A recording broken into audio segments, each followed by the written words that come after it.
Good morning, welcome to Catex TV. My name is Frank Fortunato. Today is Tuesday, January 13th, 2015. If you want to follow us on Twitter, please go to Catex TV. Ash from an underground volcano, actually under the Pacific Ocean, northwest of the capital of Tonga in the South Pacific, has forced several airlines to cancel flights in and out of the country. Air New Zealand has said that ongoing volcanic activity under the Pacific Ocean near Tonga has caused the cancellation of some of its services between New Zealand and Tonga. The airline canceled two flights yesterday. One was diverted to Samoa and then later returned back to Auckland, New Zealand. Virgin Australia has said that some of its flights to and from Tonga have also been canceled due to the volcanic ash cloud. The volcanic ash cloud is in fact at an altitude of about 28,000 feet. That's a pretty high volcanic ash cloud.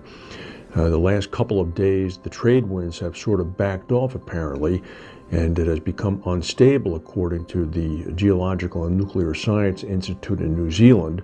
The ash cloud had begun to cause some problems for airlines about 2 days ago, but with the cessation of the trade winds, the cloud no longer is dissipating and airlines are beginning to have to deal with it.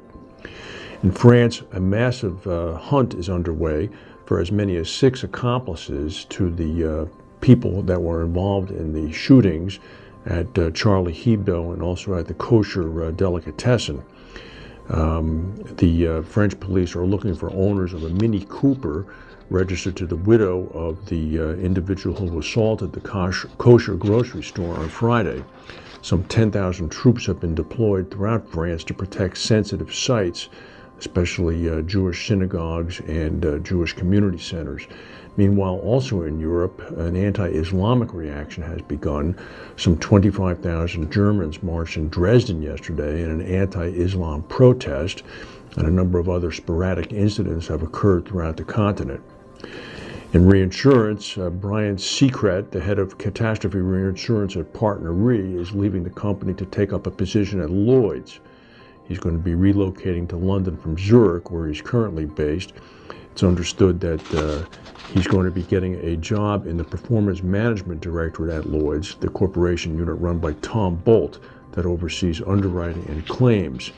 Apparently, he's going to take on the role of head of class business in the Performance Management Directorate.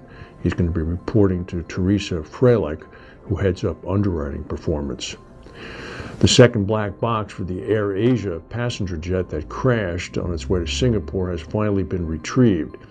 The trapped cockpit voice recorder was freed from beneath the wings of the plane yesterday, actually earlier today, at a depth of only about 100 feet. The flight data recorder was retrieved on Sunday. Both data recorders are now in the capital of Jakarta, where they're going to be downloaded and analyzed. It'll take about 2 weeks, apparently, for that process to be finished.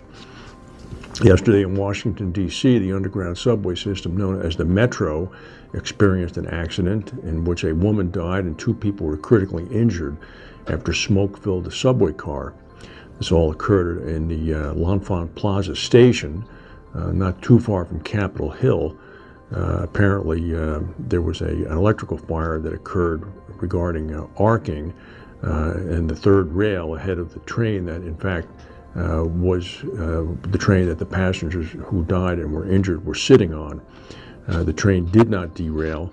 It did cause major disruptions throughout the entire subway system, but as of this morning, apparently things are back to normal. The operators of a large oil refinery in Ohio, in Lima, Ohio, say that this morning that it's going to remain shut down for about a week after it was rocked by an explosion over the weekend. Husky Energy Company said that the 1-week shutdown is only precautionary. A Husky spokesman said that the company has enough inventory to continue to supply customers. The explosion on Saturday occurred in an area where crude oil is heated so it can be turned into other products. The blast was strong enough that it was heard at least 10 miles away. Fortunately, no one was injured. Meanwhile, in New York City today at about 2:22 a.m., a 3-alarm fire broke out underground at a construction site at 34th Street and 8th Avenue, very near Penn Station. It caused a massive snafu for early morning commuters. It took about 3 hours for the fire to be brought under control. It reached 3 alarms. It was the main story on the New York TV news this morning. And apparently, as of now, the subways are back operating in that area, as well as all incoming and outgoing New Jersey Transit and Amtrak trains. That's the news for today. If we have any breaking news, we'll come back and tell you. Thank you for watching, and we'll see you tomorrow.